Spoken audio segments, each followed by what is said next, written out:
En 30 minutos, MF Economía e Inversiones y Radio 1000 te traen los principales temas económicos del mundo y de Paraguay con Economía a 1000.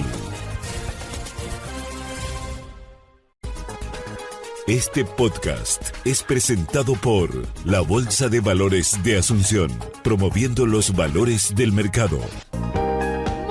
Muy buenos días, bienvenidos a una emisión más aquí de Economía 1000. Muchas gracias por la compañía de todos los días aquí en Piso.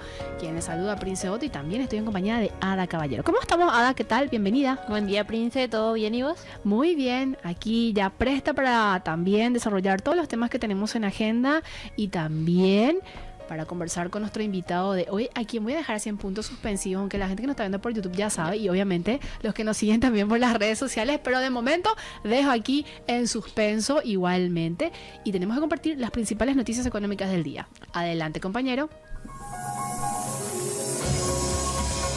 MF Economía e Inversiones presenta las principales noticias económicas de Paraguay y el mundo. El portal brasileño G1 informa que China ha negado que existen negociaciones comerciales activas con Estados Unidos, desmintiendo las afirmaciones del presidente Donald Trump sobre avances en un posible acuerdo. Pekín ha reiterado que no se llevarán a cabo conversaciones mientras Washington mantenga aranceles unilaterales, que actualmente alcanza el 145% sobre productos chinos. En respuesta, China ha impuesto aranceles del 125% a bienes estadounidenses y ha restringido exportaciones clave, como los minerales raros. Aunque la administración Trump ha sugerido reducir los aranceles entre un 50 y 60% para productos no estratégicos, China exige la eliminación total de estas medidas como condición para retomar el diálogo. Funcionarios chinos consideran que las declaraciones de Trump sobre contactos diarios y progresos con noticias falsas son noticias falsas y enfatizan que cualquier negociación debe basarse en respeto mutuo y equidad. Siempre en el mismo orden, y esta vez Bloomberg en línea da cuenta que el 23 de abril de 2025 los principales índices bursátiles de Estados Unidos cerraron al alza tras un cambio de tono de Donald Trump sobre China y la Reserva Federal. El Standard & Poor's 500, por ejemplo, subió 1,67%, el Nasdaq 2,50% y el Dow Jones 1,0%, con Tesla destacándose con un alza de 5,34%. Trump aseguró que será muy amable en las negociaciones con China y negó querer destituir a Jerome Powell, presidente de la Fed. Este tono más moderado generó optimismo en los mercados, impulsando el rendimiento de los bonos a 10 años al 4,38%, aunque el secretario del Tesoro aclaró que no habrá reducciones unilaterales de aranceles. El giro discursivo del gobierno sugiere un enfoque más pragmático para enfrentar las tensiones comerciales. Y siempre en la misma línea, en abril de 2025, recordemos que también la administración Trump analiza reducir aranceles que afectan a la industria automotriz para responder a reclamos de fabricantes. Se evalúa evitar el apilamiento de tarifas sobre autos y piezas ya gravados con impuestos al acero y aluminio. También se considera eximir de aranceles autopartes que cumplen con el acuerdo internacional, beneficiando a México y Canadá. Otra opción es eliminar el arancel del 20% a piezas importadas desde China, impuesto en medio de una disputa por el fentanilo. Aunque aún no hay decisión final, estas medidas buscan aliviar el costo de producción, proteger márgenes de ganancia y mejorar la competitividad del sector, da cuenta Bloomberg en línea. Y ya estamos en compañía de nuestro invitado de hoy. Él es el doctor José Tello, economista, profesor y consultor en el sector público y privado. ¿Cómo estamos, profesor? ¿Qué tal? Bienvenido. Gracias por estar con nosotros. ¿Qué tal, Prince? ¿Qué tal, Ada? Todo muy bien, contento.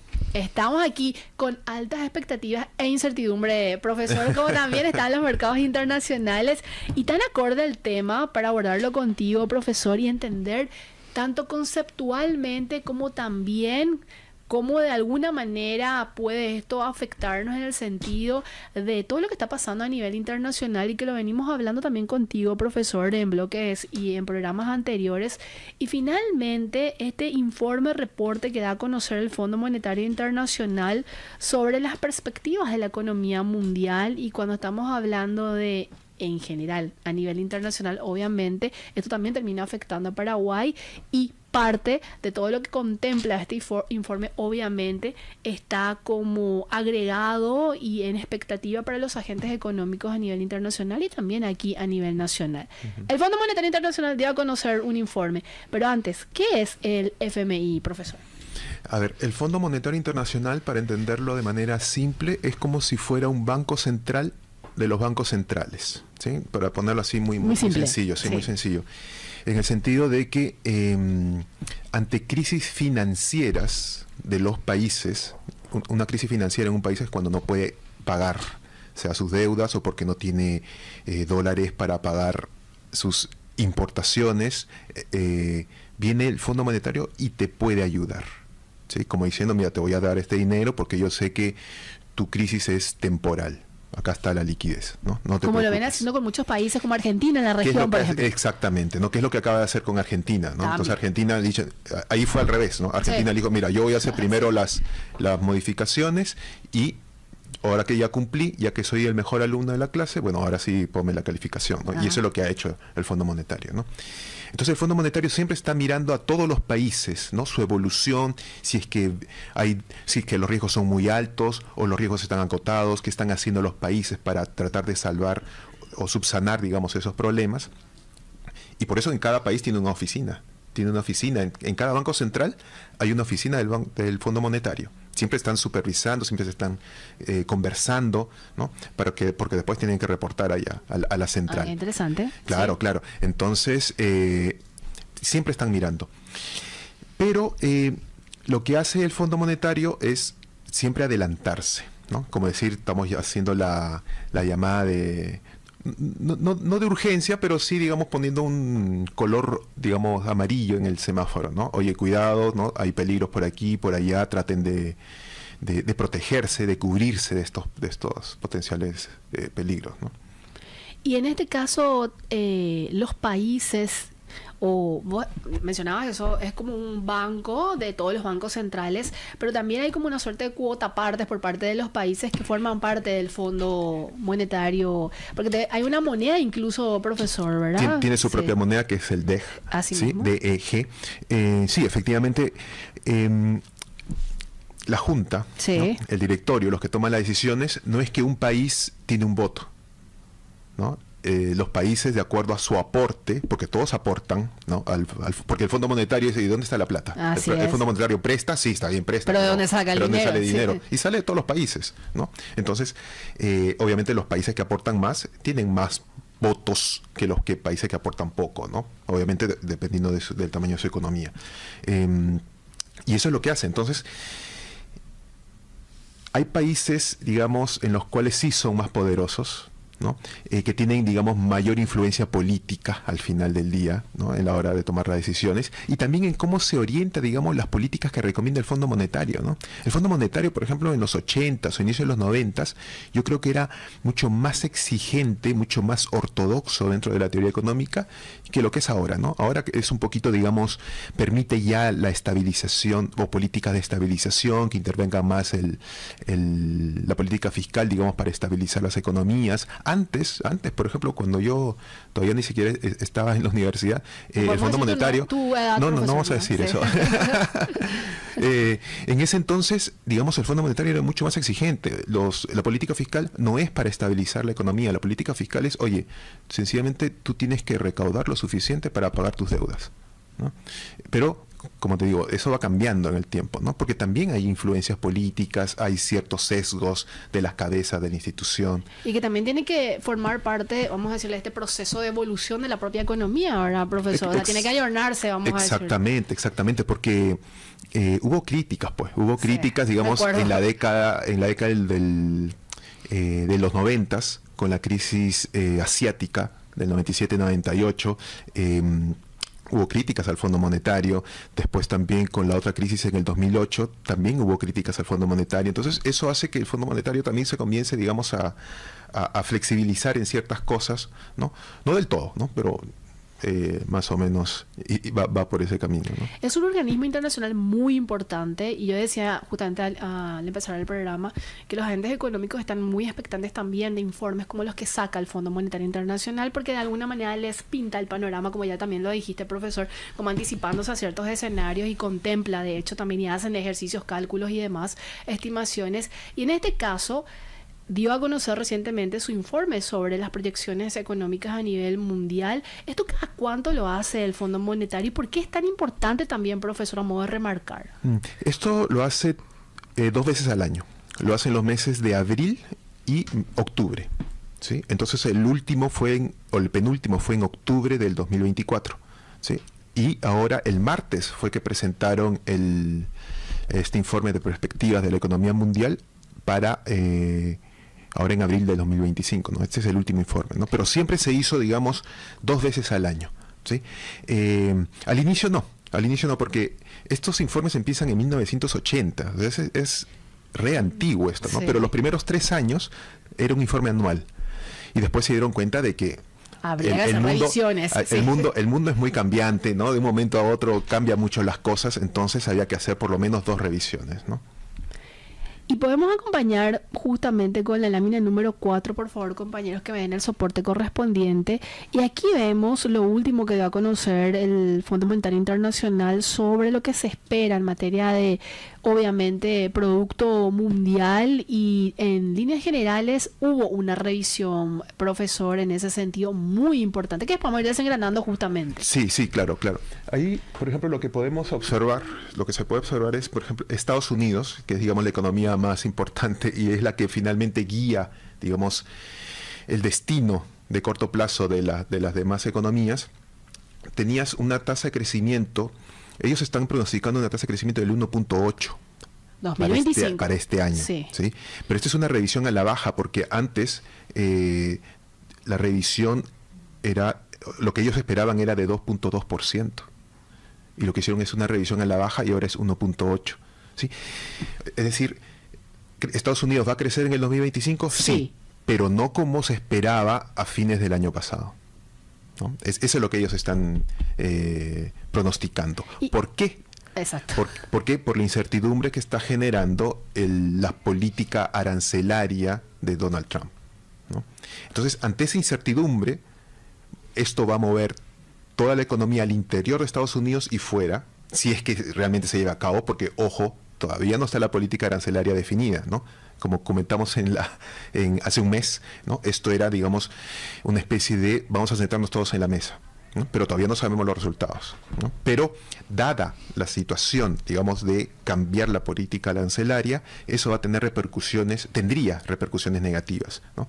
Y para el Fondo Monetario está hablando de 0.4 puntos porcentuales, ¿no? De 2.2 a 1.8. Menos. Así es. Y todo eso además golpea al resto de las economías. Eso iba a consultar, profesor, porque obviamente es como un efecto derrame para toda la economía en general, porque estamos hablando de una potencia como la de Estados Unidos, y evidentemente al tener indicadores afectados, determinados, a los juegos de palabras, indicadores económicos, termina afectando a otras economías y también a lo que se espera en materia de crecimiento mundial, profesor, porque hay una revisión también a la baja, tengo entendido. En general sí hay una revisión a la baja. Muchos países en América Latina hay una revisión a la baja. Ojo, cuando digo a la baja no estoy diciendo que que el crecimiento no es negativo, no. Se desacelera. Se desacelera, no se pensaba crecer tanto, ahora vamos a ajustar un poquito ese crecimiento, ¿no?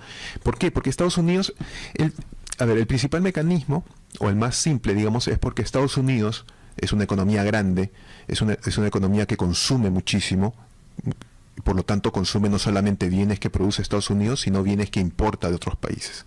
Entonces, si la economía va a crecer menos, va a importar menos. Entonces, ¿quiénes se ven afectados? Obviamente aquellos países que le vendían a Estados Unidos, ¿no? Que su principal mercado era Estados Unidos. Entonces ahora le van a demandar menos. Entonces, eso va a afectar a las propias economías por ese lado. Política o aranceles altos, lo que eso va a hacer es reducir el comercio. ¿Por qué reduce el comercio? Porque es más caro, digamos, las importaciones. ¿Y qué cosa es lo que ocurre dentro de todas las economías? Cuando tú cierras, o mejor dicho, las importaciones se vuelven caras artificialmente por los aranceles, lo que vas a hacer es proteger, entre comillas, a una industria local que no necesariamente es la más eficiente, ¿sí? Si tú le proteges alzando los precios de los bienes importados, la industria local entonces lo que va a hacer es producir y vender a ese precio alto, ¿sí?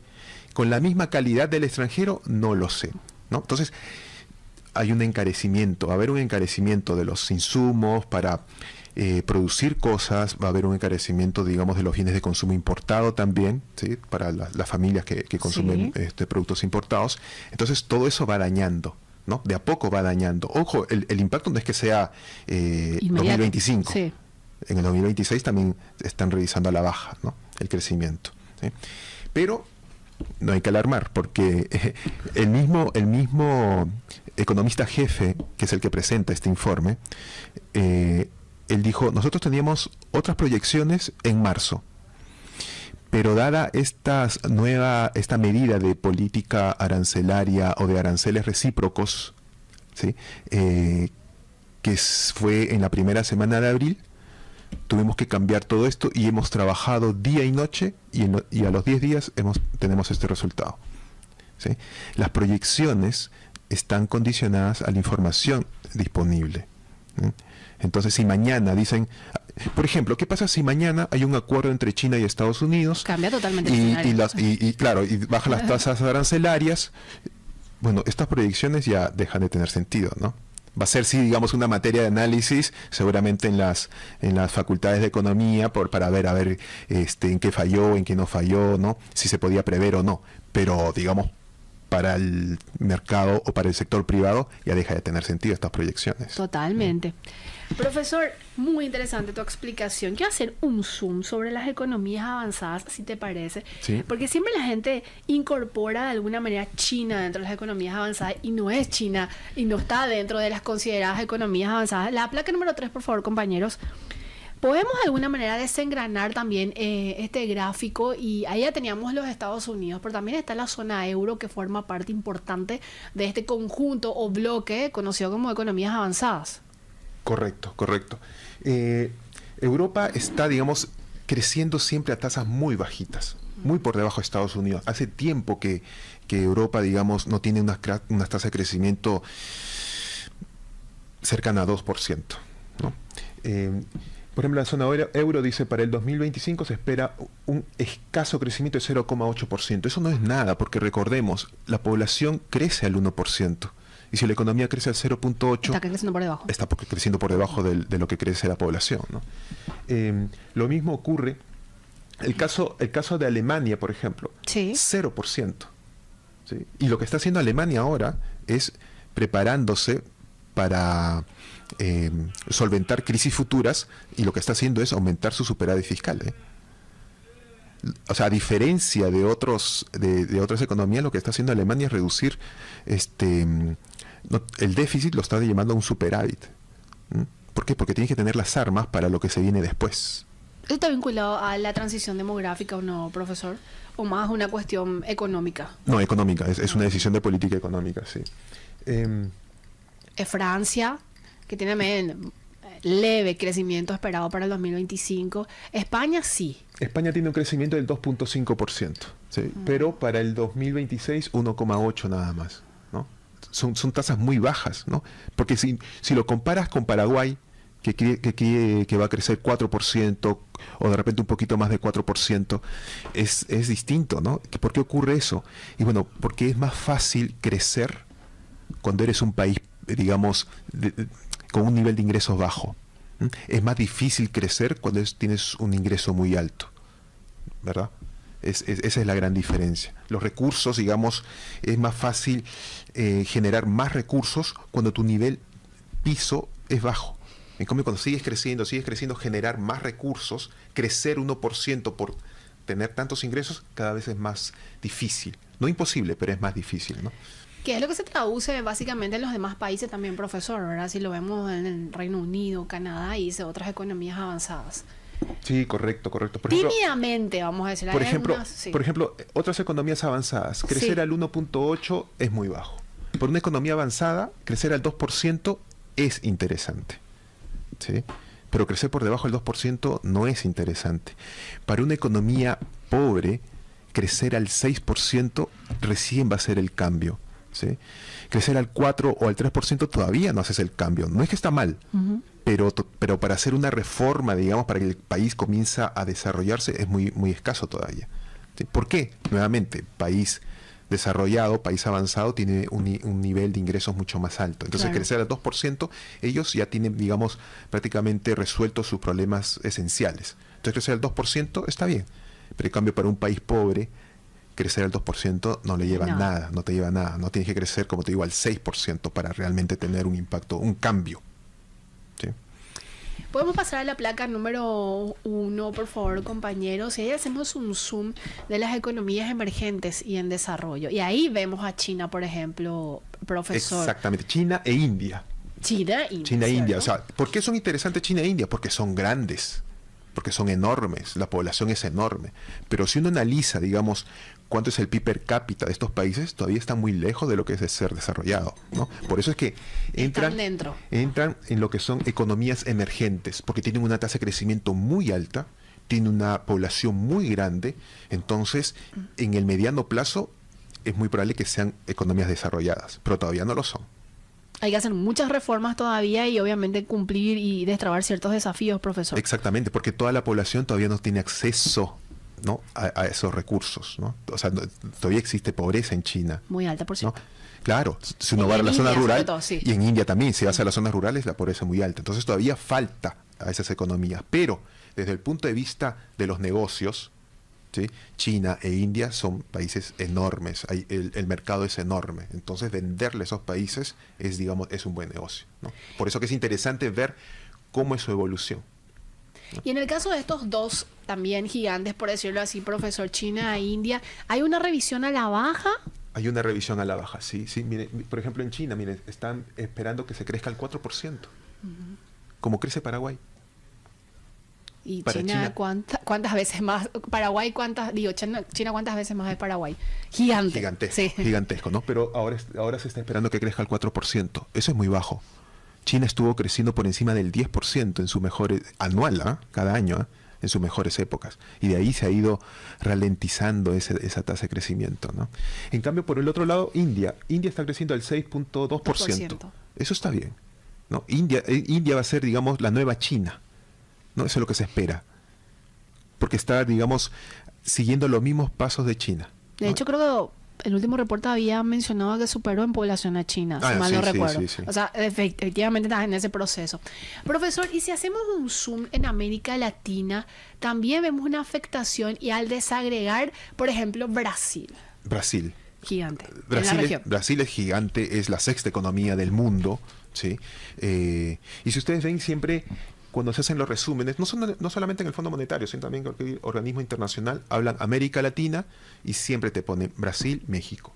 Porque eso es lo primero que se ve, son las economías más grandes de América Latina, ¿no? Brasil, por ejemplo, están esperando que crezca al 2%. Nada, tampoco, ¿verdad? Es muy poco, ese es su crecimiento, digamos, como piso de Brasil, ¿no? Brasil no va a hacer ningún cambio, porque Brasil también tiene mucha pobreza, ¿sí?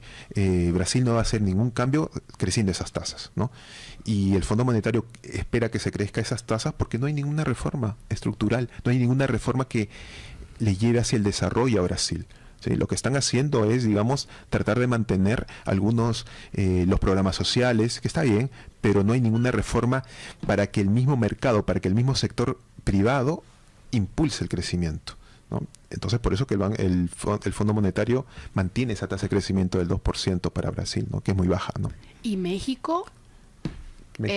Tendría una... Hoy es menos 0.3 para este año, y para el 2026 un crecimiento de 1.4.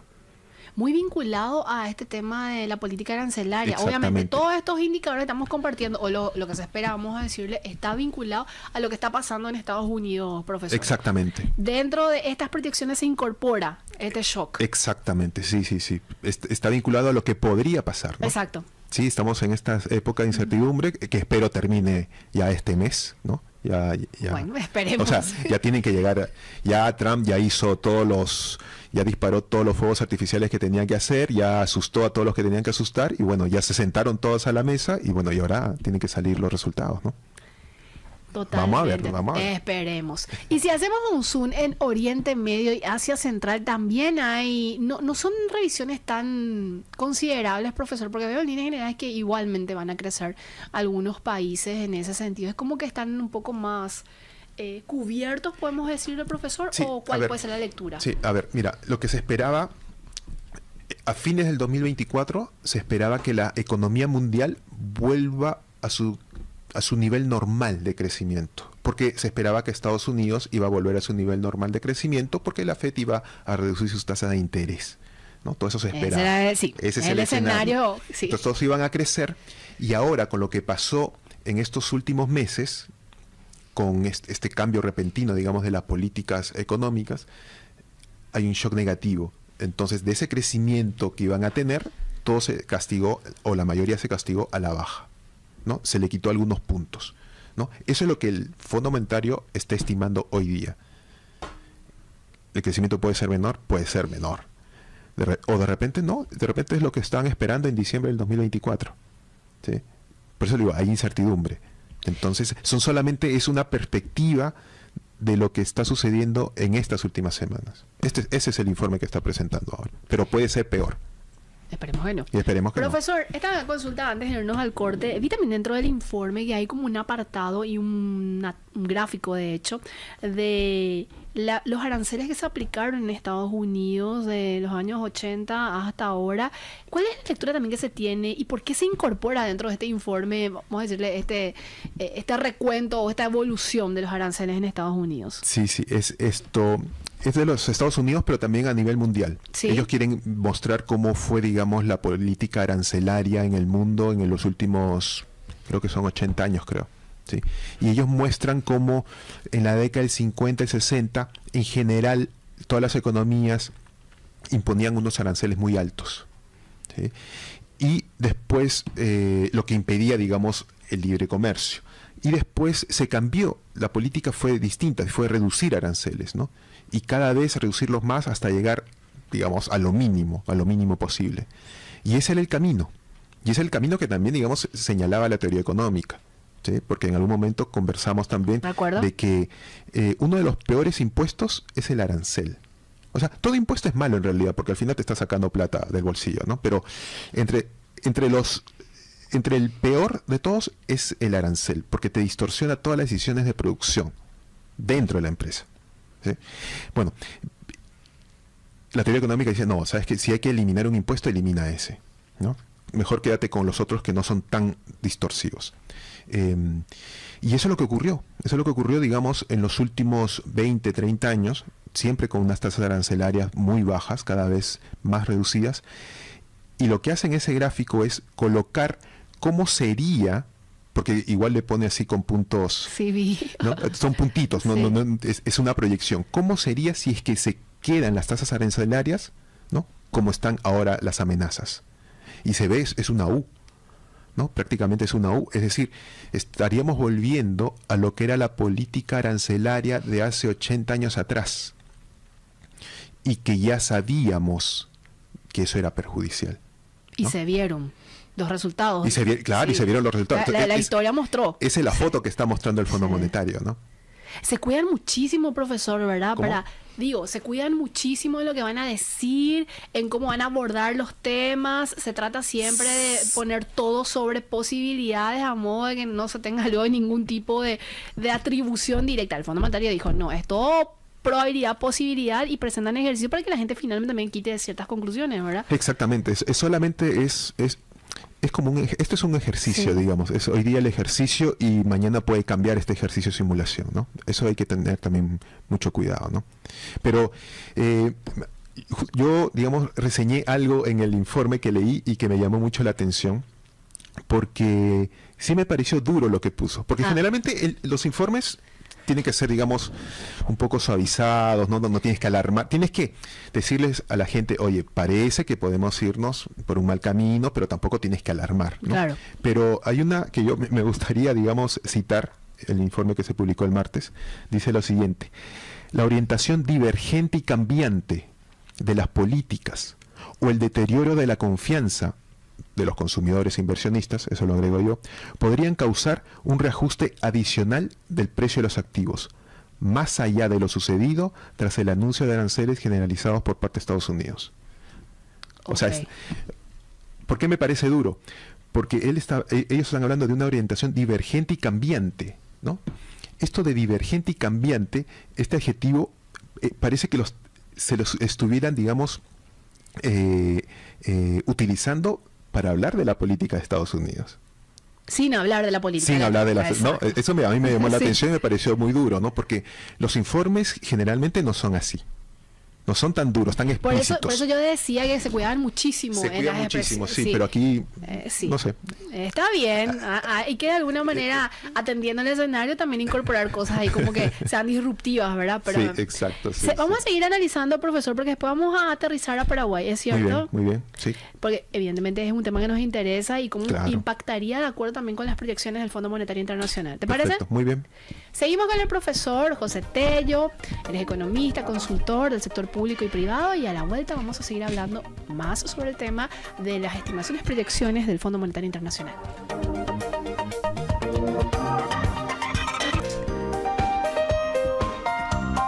Seguimos en compañía del doctor José Carlos, es profesor, ¿verdad? Correcto, sí. José Carlos Tello. Me dijo hoy, entonces ya incorporé. José Carlos Tello, economista, profesor, también consultor del sector público y privado. Y te cuento que tenés fans también, profesor, porque hay alumnos, exalumnos que te escuchan. Sí, se van a tener ahí tu ¿cómo es? Séquito de seguidores ahí, va el juego de palabras.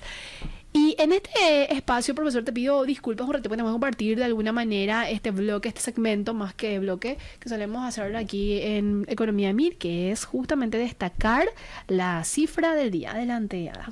300% fue el crecimiento de las exportaciones de carne bovina a Estados Unidos en el primer trimestre del 2025. Esto comparado con el mismo periodo del año anterior, comentaba en Economía 1000 José Carlos Martín, presidente de Senaxa. Si te interesa descubrir más detalles, puedes escuchar el podcast completo en Spotify. Búscalo en el perfil de Economía 1000 y mantenete al tanto de todo.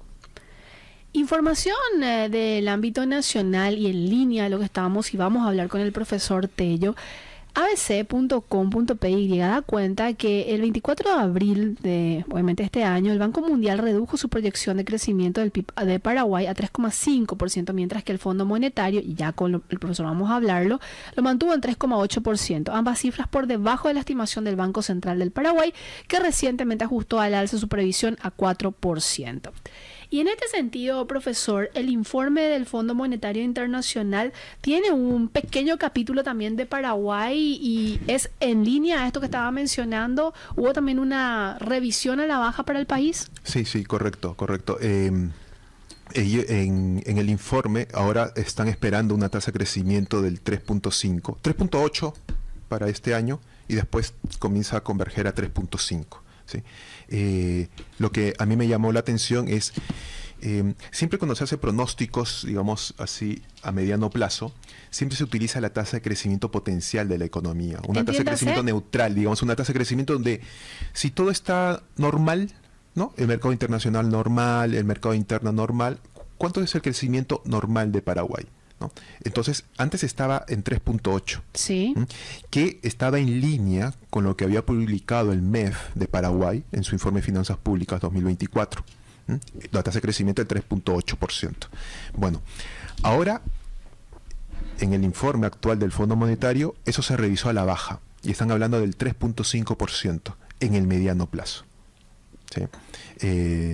El Banco Central no hace estimaciones de mediano plazo. El Banco Central hace proyecciones de este año solamente, ¿no?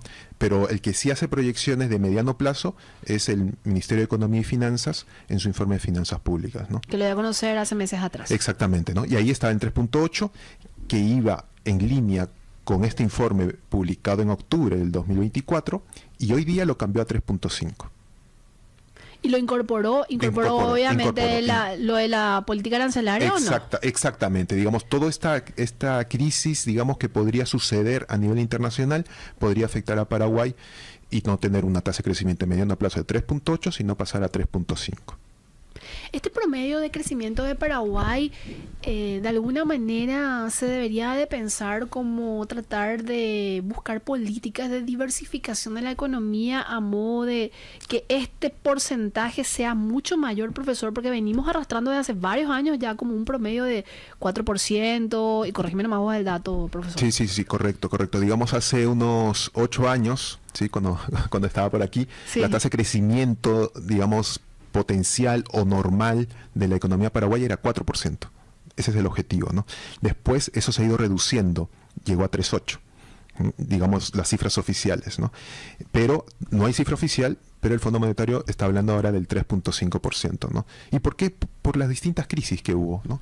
Estamos hablando de el COVID en el 2020, estamos hablando esta secuencia, digamos, de sequías que le golpeó a Paraguay, ¿no? Fuera el 2020, el 2019, 2022.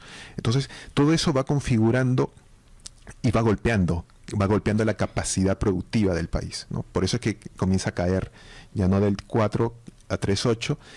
¿Será 3,5? Bueno, vamos a ver. El Fondo Monetario dice que sí, hoy día, pero vamos a ver que lo puede cambiar también, ¿no? Porque hablan de la capacidad de resiliencia del país, sin embargo, estos resultados están mostrando de que eso que yo mencionaba, ¿verdad? Se tiene que buscar algún tipo de estrategia para como que desacoplarse, por decirlo así, de lo que sería su producción o su principal fuente de producción. Sí. Esto de la me estás por llevar ya diversificación... como tu asistente, ¿verdad? ¿Verdad? Todas las Sí. veces me parezco, pero bueno. Adelante, profesor. Sí, la idea, diversificar, siempre hay que diversificar. Siempre hay que estar consciente de cuáles son los riesgos que puedes enfrentar y ya tienes que tener los planes, ¿no? Y ya tienes que moverte antes de que ocurra, ¿no? Eso ocurre siempre. Y por eso justamente Sí. ahora, el martes, se reunieron todos. O sea, el Fondo Monetario presentó este informe. ¿Ante quiénes? Ante los presidentes de los bancos centrales de todo el mundo y los ministros de economía de todo el mundo. Todos están allá, todos están ahí reunidos, ¿no? Y les presentó, mira lo que puede ocurrir. Pero hay que, como empezamos hay que tener cuidado, es con la información hoy día. Esto puede cambiar para bien o puede cambiar para mal. Cuando no sabemos eso, Sí. eso es incertidumbre, ¿no? Y eso también golpea, ¿no? Porque lo más miedoso que existe en el mundo es el capital financiero. Porque eso se mueve rápido, ¿no? Yo con una llamada puedo cambiar, digamos, mis activos y sabes que mejor cómprame oro, Sí. déjame todo esto, ¿no? Y eso es lo que también llama la atención en este informe. La verdadera crisis va a ocurrir si es que los agentes privados se quieren deshacer de los activos más riesgosos. Y eso no está ocurriendo luego, profesor, por eso de alguna manera Está ocurriendo. el oro llegó incluso a cotizar niveles récord y demás Claro. de un tiempo a esta parte. Pero yo creo que el Fondo Monetario no se está refiriendo a las acciones o a los commodities, Entiendo. sino yo creo que se está refiriendo más a los bonos de los estados, bonos de los gobiernos. Que no dice explícitamente. No el informe. no lo dice. Y obviamente se va a tener su efecto Ahí sí. en el financiamiento, etcétera. Exactamente, el costo de financiamiento aumenta, o sea, nos vamos a otro escenario mucho más complejo todavía. Que te dejo, profesor, como tarea. Ahora ya sé la que te dejo como tarea. De hecho, hay 2 informes también que salieron en paralelo sobre el tema de la estabilidad financiera y también el monitor fiscal del Fondo Monetario Internacional, que imagino incorpora también esto que estamos hablando a grandes rasgos. Correcto. Ada, ¿tenés consulta? Sí, ¿y cómo ha sido la evolución del crecimiento de acuerdo con los informes? Veo que tenés De ahí crecimiento. como un cuadrito, Ah. profesor. Sí, mira, yo Sí. preparándome para hoy día, en un momento yo recuerdo, porque este es muy antiguo, como le dije el informe, yo recuerdo que cuando trabajaba allá en Lima, siempre teníamos la pregunta de, oye, ¿y estas proyecciones que hace el Fondo Monetario, qué tan buenas son? O sea, ¿realmente se cumplen? ¿O siempre falla? Siempre existió eso, ¿no? Entonces hoy día dije, bueno, vamos a aprovechar que ahora tenemos la inteligencia artificial y le pedí a la inteligencia artificial, le dije, oye, mira, búscame todos los informes de perspectivas de la economía mundial del Fondo Monetario desde el 2018 hasta el 2024 y compárame esas proyecciones con la verdadera proyección de crecimiento económico para Paraguay, para Estados Unidos y para Brasil. Y me lo hizo. Verifiqué los Asombroso. datos Obviamente. y estaba bien.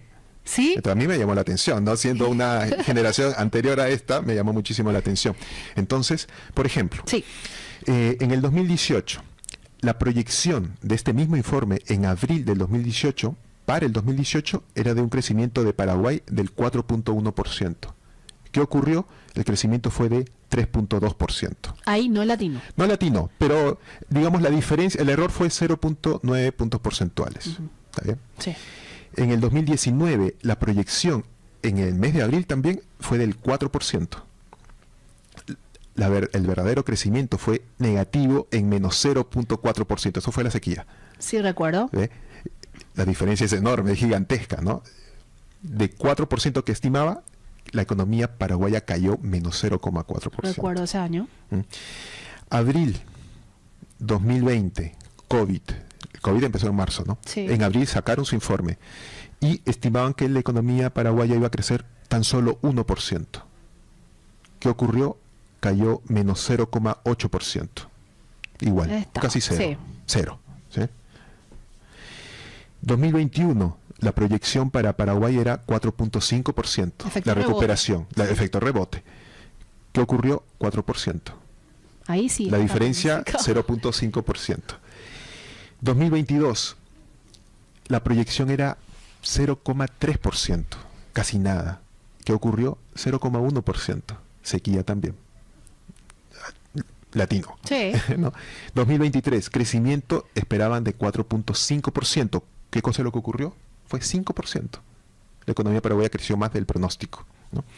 Y en el 2024, en abril, el pronóstico era 3.8%. ¿Qué cosa de lo que sucedió? Fue de 4.2%. Creció más también. Dos periodos, 23-24, creció más de lo que se estaba proyectando. ¿Sí? Ahora, esto no es para castigarle al Fondo Monetario. No, porque finalmente dicen proyecciones. Y eso es lo que yo quiero, digamos, remarcar, porque en la facultad también hacemos nosotros modelos de proyección. ¿Sí? Hay una materia que es econometría aplicada y tenemos modelos de proyección básicos todavía, y hay algo que a veces no se comprende y es el concepto de proyección o pronósticos condicionados. ¿Condicionado a qué? Condicionado a la información que tienes hoy día. Hoy día yo te hago un pronóstico con toda la información que tengo, con los mejores modelos de proyección, los más sofisticados del mundo, pero todo está condicionado a la información que tengo hoy día.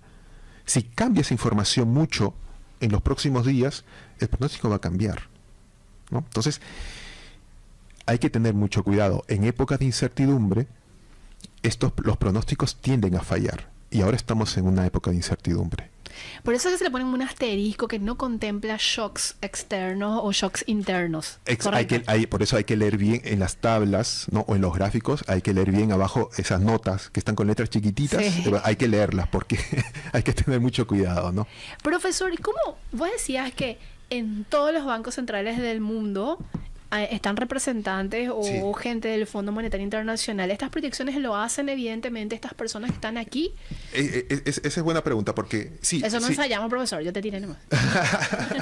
Esa es buena pregunta porque efectivamente lo que en cada banco central de todos los países hay una oficina. Sí. ¿Ya?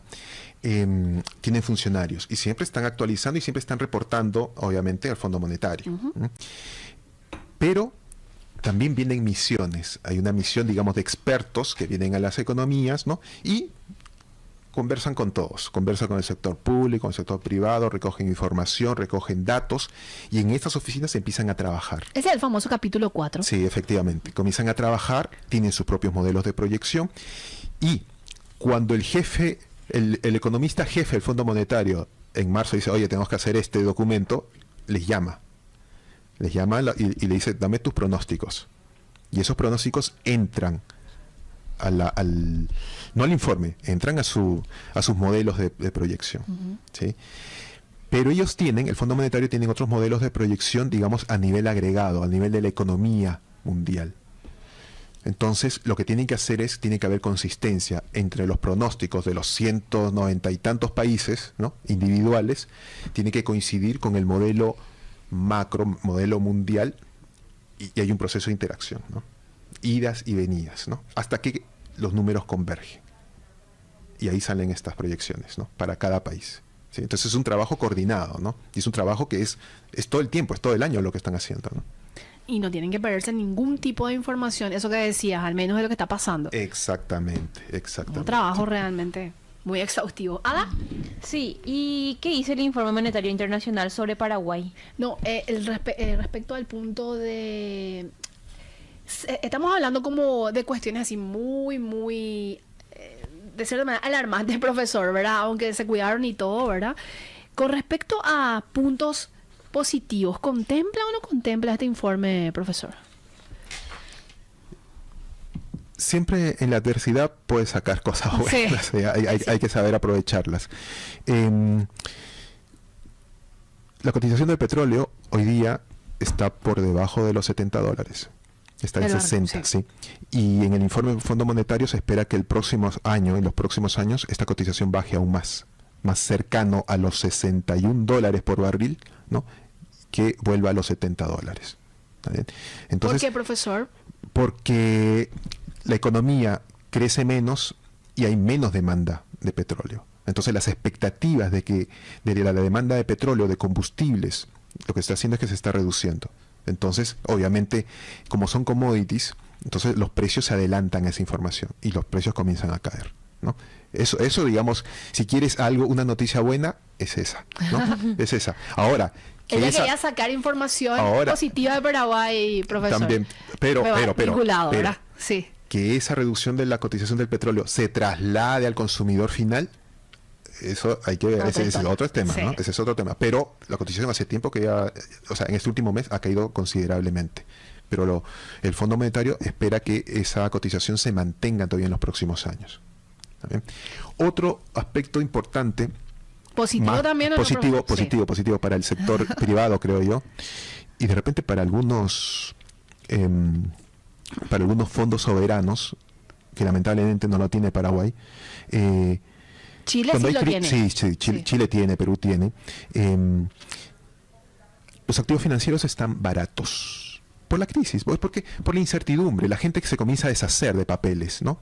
Entonces es una buena oportunidad para aquellos fondos privados adquirir papeles, activos financieros, digamos acciones o bonos de empresas top a nivel mundial, que ahora está barato, ¿no? Y eso es lo que están haciendo, porque si hay alguien que vende a un precio bajo, es porque hay alguien que lo está comprando. Totalmente. ¿No? Alguien que no tiene necesidad de liquidez en el mediano plazo.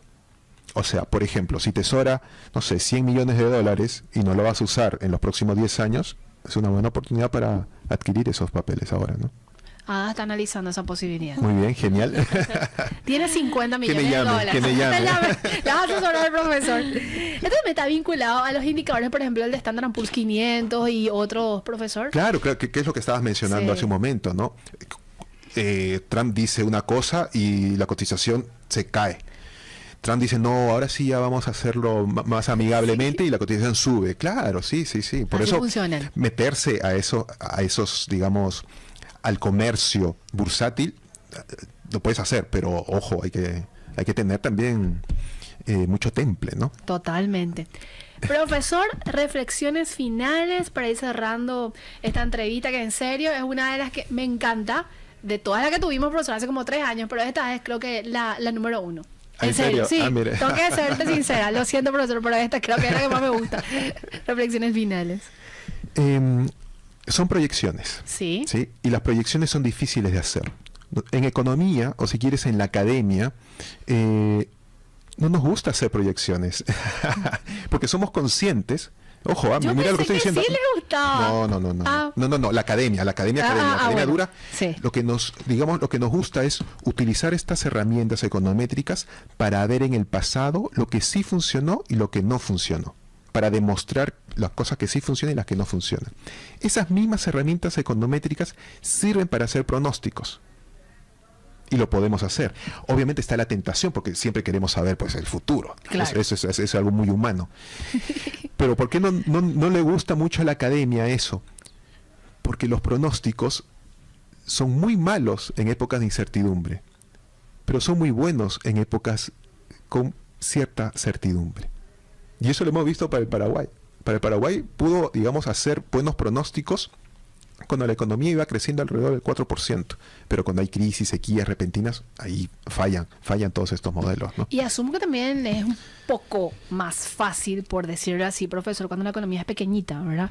Sin muchos indicadores, factores de producción y demás, ¿verdad? Más fácil hacer pronóstico. Sí. ¿O no? No creo. ¿No? No creo. No. No, se me ocurre nomás esa pregunta, profesor. Agradecerte muchísimo tu tiempo y puedo dejarte, teníamos una tarea, ¿verdad? El del monitor fiscal y también el de la estabilidad financiera. ¿Podemos dejar eso como capítulo muy también? Bien. Sí, genial. Y sabes que quiero explorar, profesor, este indicador VIX, el de volatilidad, que también marca una tendencia y es un indicador muy importante que los inversionistas, sobre todo en el mercado de capitales, consideran. ¿Te Perfecto, parece? genial, sí. Veámoslo. Da gusto cuando terminás siendo alumna medio una tarea, profesor. Que tengas un excelente día, profesor. Igual para ustedes. ¿Estuvimos con quién, Ada? José Carlos Tello, economista, profesor y consultor del sector público y privado. ¿Dónde te encuentra la gente, profesor? ¿Tienes redes sociales? Tengo Twitter. Twitter. Sí, y es... El X. Perdón, X Sí, es ahora. X, Cierto. ¿verdad? X, Sí. cierto. Es JOC Tello. JOC. Y profesor, ¿ahí sueles de alguna manera compartir algún tipo de información?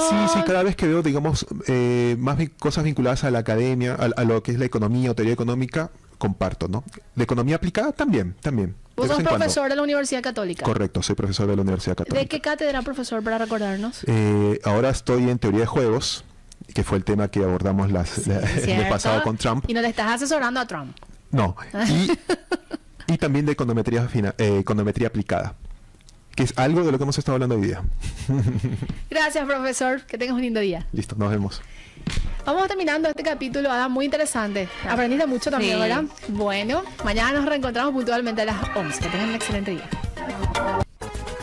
Este podcast es presentado por la Bolsa de Valores de Asunción, promoviendo los valores del mercado.